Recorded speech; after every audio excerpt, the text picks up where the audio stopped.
Assalamualaikum warahmatullahi wabarakatuh. Perkenalkan, saya Bunga Puspita Erina Putri dengan NIM akhir 025 akan mempresentasikan hasil analisis kualitas diet menggunakan dua metode, yaitu Indeks Gizi Seimbang atau IGS dan Healthy Eating Index atau HEI. Analisis ini merupakan bagian dari praktikum survei konsumsi pangan pada tahun 2025.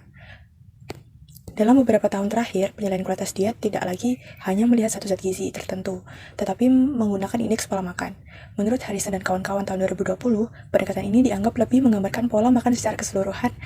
Kemudian secara global, terdapat beberapa indeks yang sering dipakai, seperti Healthy Eating Index, Healthy Diet Indicator, Diet Quality Index, dan Mediterranean Diet Score.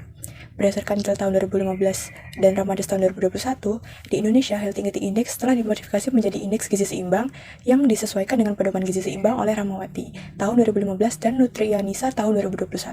Indeks Gizi Seimbang menilai 4 aspek utama, yaitu keragaman pangan, kecukupan energi, keseimbangan gizi, dan pembatasan gula garam dan lemak. Metode penelitian, data dalam penelitian ini diperoleh melalui Food Recall 24 jam selama 2 hari, yaitu tanggal 25 dan 28 Agustus 2025. Wawancara dilakukan pada 1 hari setelahnya di Fakultas Kesehatan Masyarakat Universitas Airlangga. Subjek adalah AIM dengan usia 21 tahun, berat badan 46 kg, dan tinggi badan 185 cm. Data dikumpulkan dengan cara wawancara langsung yang meliputi karakteristik dasar seperti jenis kelamin, tanggal lahir, dan usia, kemudian data antropometri seperti berat badan dan tinggi badan, kemudian data konsumsi pangan dari Food Recall 24 jam sebanyak 2 kali. Pengolahan data. Untuk indeks gizi seimbang, makanan dikelompokkan berdasarkan bahan pangan dominan sesuai 10 komponen penilaian. Selain itu, kandungan lemak total, lemak jenuh, kolesterol, natrium, dan gula tambahan dihitung menggunakan perangkat lunak Nutri Survey serta database United States Department of Agriculture atau USDA dan Korean Food Composition Table. Penilaian menggunakan 3 skor 0, 5, dan 10 dengan total skor berkisar 0 sampai 100.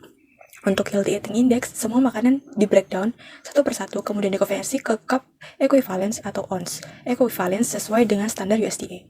Skor HEI dihitung menggunakan densitas per 1000 kilokalori dengan kategori kurang dari 51 sama dengan diet buruk, 51 sampai 80 perlu perbaikan, dan lebih dari 80 diet baik.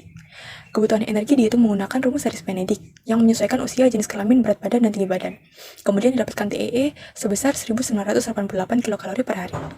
Hasil skor indeks gizi seimbang subjek memperoleh skor IGS sebesar 40 dari 100, yang menunjukkan kualitas diet yang kurang baik.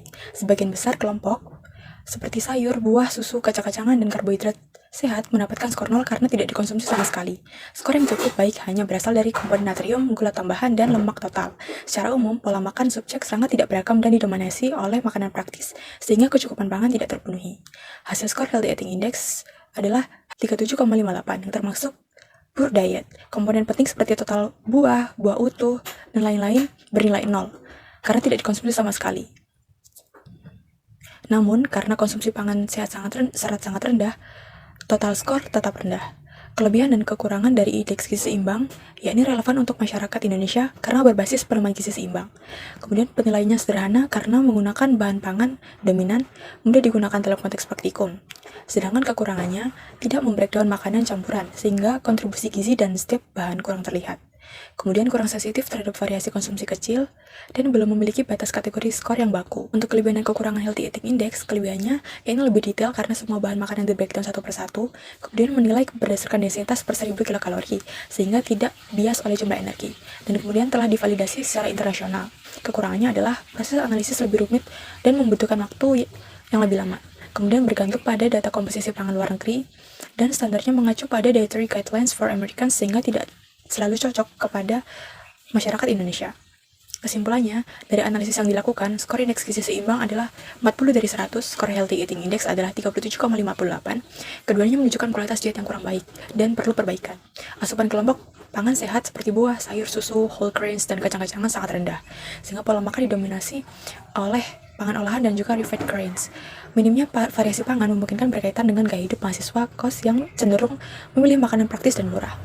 Saran yang bisa saya berikan adalah yaitu menambah konsumsi sayur dan buah setiap hari, kemudian memilih karbohidrat yang lebih sehat seperti whole grains dan juga serealia, membatasi makanan olahan seperti makanan cepat saji serta sumber gula dan lemak, kemudian mengatur pola makan lebih terencana agar lebih seimbang.